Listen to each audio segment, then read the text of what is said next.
Bienvenue à tous, nous sommes là pour étudier les nouvelles plaquettes. Sylvie, vous faites ça mieux que tout le monde. Vous pouvez nous préparer un petit café, s'il vous plaît?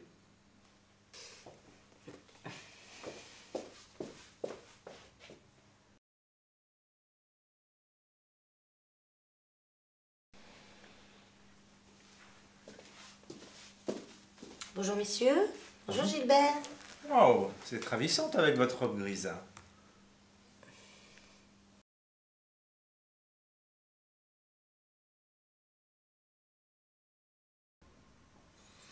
Votre CV est parfait.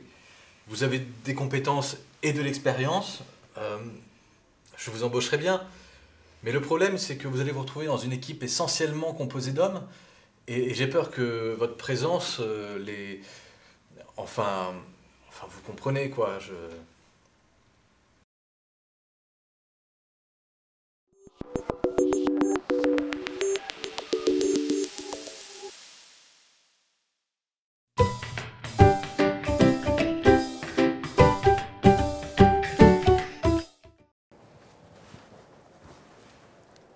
Qu'est-ce que le sexisme ordinaire? Une récente enquête démontre que 80% des femmes subissent ce sexisme ordinaire. Ce sont des petites remarques anodines, des sous-entendus, qui vont renvoyer une image dévalorisée de la femme. Ces images vont porter atteinte à sa dignité, mais aussi remettre en cause ses compétences. Le sexisme ordinaire n'a pas toujours une connotation sexuelle, contrairement à ce qu'on pourrait penser, même si on retrouve très souvent des liens avec la sexualité. Ce sera la petite remarque sur les formes, sur le physique de la personne, ou bien un lien avec l'intimité. Certains vous diront que ces femmes qui sont choquées manquent tout simplement d'humour, ou qu'il s'agit alors d'un trait de galanterie mal interprété. Selon le contexte, professionnel ou privé, un même geste ne va pas avoir la même portée.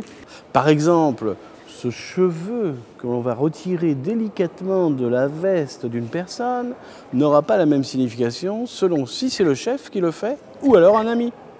Je suis sûr que vous me direz, est-ce que le sexisme ordinaire existe vis-à-vis des hommes? Eh bien oui, on le retrouve. Lorsque par exemple on va dire, les gros bras, est-ce que vous pouvez porter la caisse?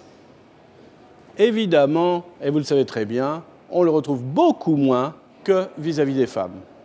Mais alors que faire? Comment combattre ce sexisme ordinaire? Se heurter frontalement avec une personne qui n'a même pas conscience certainement des propos sexistes qu'il tient, c'est peut-être pas la bonne solution. De l'humour? Peut-être. Ne rien lâcher? Certainement.